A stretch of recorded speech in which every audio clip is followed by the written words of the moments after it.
Good morning ma'am. मैं अभी SY में हूँ, तो एसे का प्रिपरेशन करने के लिए अभी कौन कौन से बुक पढ़ने चाहिए, किस तरह के बुक एसे का प्रिपरेशन करने के लिए? तो ऐसे ना मेरे लिए भी एक बहुत प्रॉब्लम इशू रहा है, क्योंकि मैं समझती हूँ मैं बहुत अच्छा लिखती हूँ, मैं ब्लॉग भी करती हूँ, लेकिन ऐसे मुझे मार्क्स देता ही नहीं। पिछली बार मेरे पास 105 थे, इस बार मेरे पास 109 है। तो ये मेरे सामने भी एक बहुत बर्निंग क्वेश्चन है कि ऐसे में मार्क्स कैसे लाने हैं।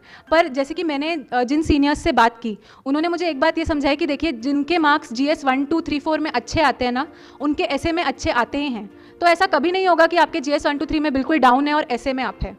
So the advice he gave me is that you read your GS well and you make your GS stronger and that will obviously reflect in your essays. और अभी हम कुछ देर पहले अतुल सर से भी बात कर रहे थे, तो उन्होंने एक बहुत अच्छा पॉइंट बताया कि देखिए, जब हम ऐसे लिखते हैं तो हम किसी प्रॉब्लम के ऊपर प्रकाश डाल रहे होते हैं। तो 75% ऑफ द ऐसे तो आप कंप्लेन ही करते होते हैं कि ये ठीक नहीं है, ये खराब है, ये प्रॉब्लम है, और अगले 25% में ये उम्मीद की जाती है कि आप कुछ सोल्यूशंस दें या कुछ पॉजिटिव लिखें। तो हम हमेशा बहुत यूटोपियन सजेशंस देते हैं जिनको करने में 35 से 40 साल लग जाएंगे। तो सर ने बड़ी अच्छी एक ये बात बताई कि आप ऐसे सोल्यूशंस लिखिए जो कल उठ के भी आप कर सकते हैं, या आप बिल्कुल सरकार पे मत छोड़िए कि सरकार करेगी, आप खुद भी ऐसे दिखाइए कि लोग कैसे जिम्मा ले सकते हैं। तो ऐसे का मैं तो यही सजेस्ट करूँगी कि आप GS 1 2 3 4 ही पढ़िए और ऐसे आप लिख कर इवेल्यूएट कराइए। टॉपर्स के ऐसे पढ़िए, ऑनलाइन अवेलेबल हैं, और आप लिखिए और इवेल्यूएट कराइए, क्योंकि ऐसा विषय है ही नहीं जो आप अलग से पढ़ सकते हैं। Good morning, madam. Okay You have guided us very nicely. Okay I would like to ask about the optional subject. Optional कैसा उसका ये कैसा करना है कि कौन सा ऑप्शनल मुझे अच्छा वेटेज देगा और कैसा होगा? Can you guide me regarding हाँ, this? तो ना Thank you. ऑप्शनल के बारे में यही है कि हर साल आपको पता चलेगा कि कुछ ऑप्शनल बहुत हॉट सेलिंग ऑप्शनल्स हैं। ऐसा तो कुछ नहीं होता, बिल्कुल बिल्कुल नहीं होता। कुछ साल पहले हम सुनते थे पबैट बहुत अच्छा है, अब सुनते हैं कि पबैट सबको डुबा रहा है। पहले हम सुनते थे कि एंथ्रो बहुत अच्छा है, अब हम सुनते हैं कि एंथ्रो में मार्क्स नहीं मिले। तो मैं तो यही कहूँगी कि आप आपके इंटरेस्ट के पीछे भागिए, क्योंकि कुछ भी हो, आप अपनी ज़िंदगी के बहुत महत्वपूर्ण घंटे उस ऑप्शनल को पढ़ने में दे रहे हैं। तो ये ऐसा ना हो जाए जैसे हमने अपनी पूरी स्कूल लाइफ ख़त्म की कि रट्टा मारो और एग्ज़ाम दो। ये ऐसा होना चाहिए जिससे आपको खुशी मिले। जैसे मेरा ऑप्शनल हिस्ट्री है, तो आप मुझे किसी भी दिन बोलोगे ना कि आपको कुछ नई नॉलेज मैं देती हूँ हिस्ट्री के बारे में, तो मुझे वाकई इंटरेस्ट आएगा। अब मैं ये भी नहीं कहती कि इंटरेस्ट एक आखिरी चीज़ है जो आपको उस ऑप्शनल में पार लगा ही देगी। तो आपको एक मिडिल पाथ लेना है, इंटरेस्ट तो बेस होना ही चाहिए, और दूसरी बात ये होनी चाहिए कि उसके लिए मटेरियल अवेलेबल है क्या, गाइडेंस अवेलेबल है क्या, आप सिर्फ एक इंटरेस्ट से नहीं लेकिन उसके एनालिटिकल भाग को भी आप देख पाते हो क्या। तो इन कुछ चीज़ों को लेके आप एक ऑप्शनल ले सकते हैं, पर बिल्कुल हॉट सेलिंग ऑप्शनल के पीछे जाओ ही मत। हो सकता है आप वो ऑप्शनल इस साल लो और अगले साल वो बोलें कि भाई वो ऑप्शनल तो नहीं, इस बार मार्क्स नहीं दिया। देखिए, बिना क्लासेस के बिल्कुल प्रिपरेशन हो सकता है, लेकिन उसके लिए ना आपको दूसरों से 2 कदम आगे होना पड़ेगा। आपको बहुत पर्टिकुलर होना पड़ेगा। सिलेबस और लास्ट ईयर के क्वेश्चंस, ये एक 4 खाने हैं, इनके बीच में आपको रहना है।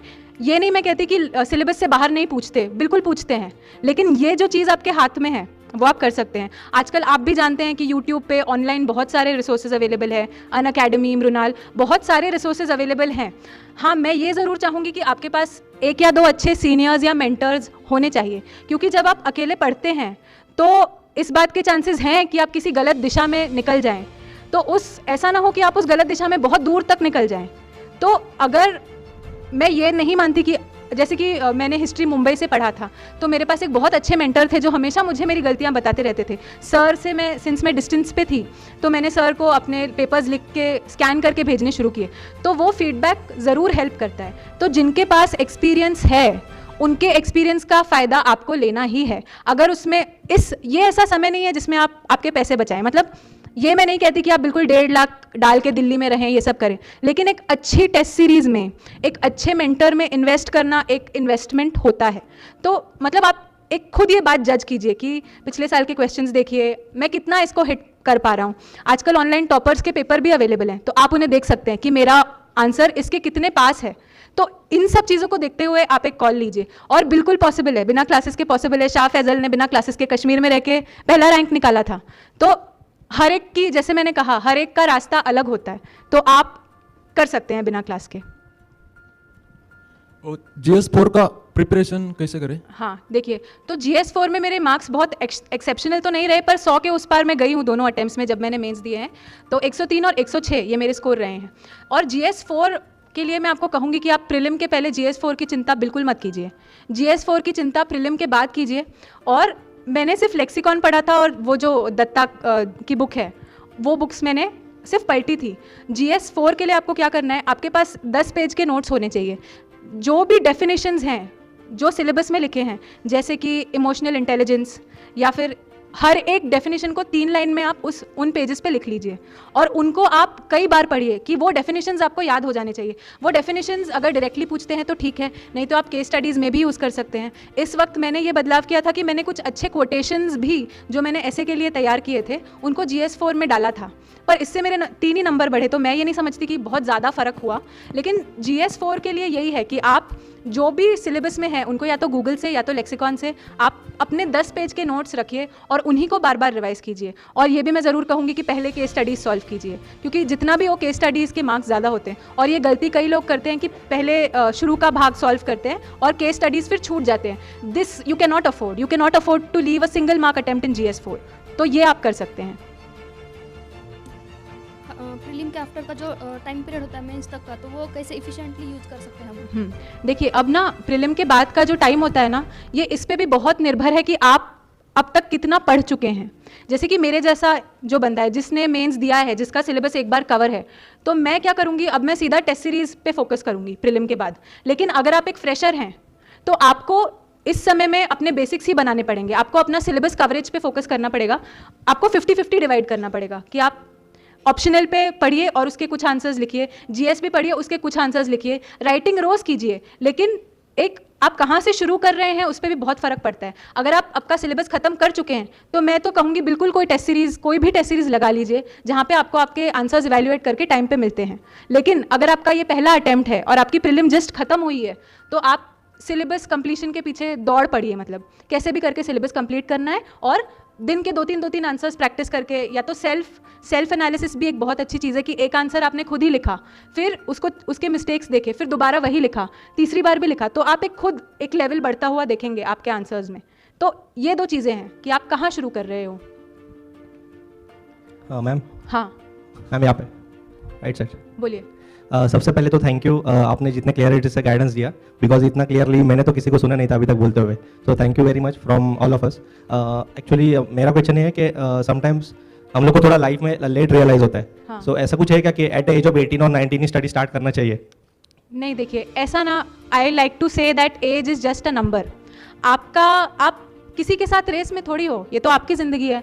मुझे हो सकता है कि आपको एक दूसरा एग्जाम्पल दूँ, तो जैसे लीजर के टाइम की हम बात करते हैं, मुझे घर पे बैठने में खुशी मिलती है, किसी को ट्रैक पे जाने में खुशी मिलती है, किसी को पिक्चर देखने में खुशी मिलती है। तो आप सबसे पहले ये करो कि आप किसी के साथ compete नहीं कर रहे हो, आप अपने करियर के लिए स्ट्राइव कर रहे हो जो आपको अगले 30 साल करना है।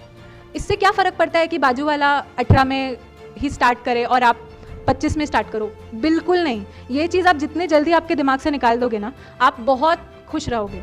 तो ये तो बिल्कुल नहीं है। आप 29 पे स्टार्ट करके अगर 30 पे पोस्ट निकालते हो तो यू आर एज गुड। आपको उसी डिस्ट्रिक्ट में जाना है, आपको वहाँ की प्रॉब्लम्स ही तो सॉल्व करनी है, उससे एज का क्या लेना देना है। आप किसी के साथ रेस में नहीं हो, ये हमेशा याद रखना है। Hello ma'am. हाँ। Good morning ma'am. Actually prelims का जो पेपर है उसमें GS छोड़ के रादर देन GS GK की जो वेटेज है वो कितनी है और उसके लिए प्रिपरेशन स्ट्रेटेजी या बुक्स कौन से होनी चाहिए? तो देखिए, जो प्रीलिम है ना, प्रीलिम का मुझे बहुत फेयर है, क्योंकि जैसे मैंने आपको बोला एक अटेम्प्ट तो मैंने वेस्ट कर ही दिया था और एक मैं साल भर पढ़ के भी निकाल नहीं पाई थी। तो मुझे लगता है ना कि प्रीलिम में एक तो फिक्स्ड बुक्स होती हैं जो आपको पता होता है, हिस्ट्री में ये पढ़ना है, ज्योग्राफी में ये पढ़ना है, पॉलिटी में ये पढ़ना है, वो बुक लिस्ट आपको शायद कहीं से भी मिल जाएगी। तो जो आप ये कर ही नहीं सकते कि मैं GK को इतना वेटेज दूंगा या जनरल साइंस को इतना वेटेज दूंगा। आप ये कर सकते हो कि आपकी बेसिक बुक्स कंप्लीट करो, न्यूज़पेपर पढ़ते रहो और क्वेश्चन सॉल्व करते रहो। पिछले साल के क्वेश्चंस आप सॉल्व करते रहो। प्रीलिम की ऐसी कोई भी सेट स्ट्रैटेजी नहीं है जिसको करके कि आप यू कैन बी श्योर आपका। और मुझे भी मेरे सीनियर्स ने बहुत अच्छे से ये समझाया कि प्रीलिम उन 2 घंटों का गेम होता है कि उन 2 घंटों में आप कैसे प्ले करते हो, आप क्या स्ट्रेस हो जाते हो या आप अच्छे से अटेम्प्ट करते हो। तो ऐसी कोई फिक्स्ड मेरे जहन में भी नहीं है कि जिससे कि GK को कितना वेटेज देना है। मैं यही करती हूँ, मैं बेसिक बुक्स पढ़ती हूँ, न्यूज़पेपर पढ़ती हूँ, क्वेश्चन सॉल्व करती हूँ। आप भी यही कीजिए, मेरी सलाह है। Ma'am, I have a question regarding opting for subjects like in the main subjects Okay. for mains exam. Mhm. Coming from engineering background, we can opt for some technical subjects Yes. rather than jumping onto history and geography, which would actually add on to more of study time. Yes. Right. So, what kind of guidance can we get regarding those subjects? Firstly, secondly, since in the market we see that there are a lot of institutes opening up who are guiding about the UPSC exam, but not everyone is as much reliable as for a couple of people who have a good experience. So, being a fresher, how are we supposed to judge those people, and how are we supposed to bank on their suggestions? Okay, so that is of course a very mystical, there's no correct answer or perfect answer for that, but you have to, like, even I agree, if I was good in maths or I was good in mechanical engineering or anything, I would have definitely opted for that. This year's 8th ranker, if I'm not wrong, he had a technical subject itself, but since you have an advantage of an early start, that you're starting very early, so you also have an advantage of more research time.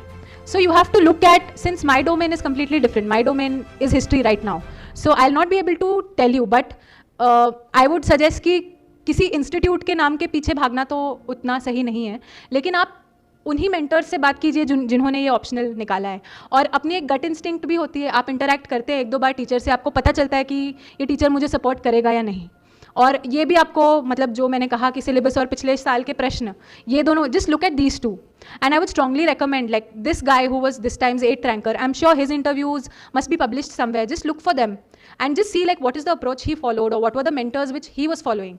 That I think I would have done that. I would have looked for his resources, and then I would, since I'm starting so early, if I was in SY engineering or first year engineering, I would go around town and talk to teachers in my free time. If you're thinking about Delhi, you can make a call to those institutes and talk to those teachers. तुम्हें खुद ही पता चल जाएगा कि वो कितने पानी में, और तुम्हारे खुद के कुछ सीनियर्स होंगे जो दिल्ली में होंगे, उनके एक्सपीरियंसेस ले लो. ऑनलाइन फोरम्स भी है, देखो एंड में आपका गट इंस्टिंक्ट काम करता ही है, लेकिन सीनियर्स ने क्या किया है वो देख लो. And one more thing I will say, see that it might happen that you land on to a wrong mentor. At such times, don't beat yourself कि मैंने तो इतनी fees they the and I've wasted. Just don't do that. Your aim is not to save money or fight with the person who didn't give you right guidance. Move on. That is very important in this preparation. If something has gone wrong, just move on, and don't be angry, don't be let all of those negative emotions go. Just think about the day when you will be serving in a district, or you will be helping poor people who need you. So just move on from a bad experience. That is what I would suggest to you. Okay, so thank you so much for listening patiently to me. I wish you all the best, and I will again tell you that don't be under the impression like me that this exam is a monster which cannot be beaten. It's very much a human task to do it. Wish you all the best.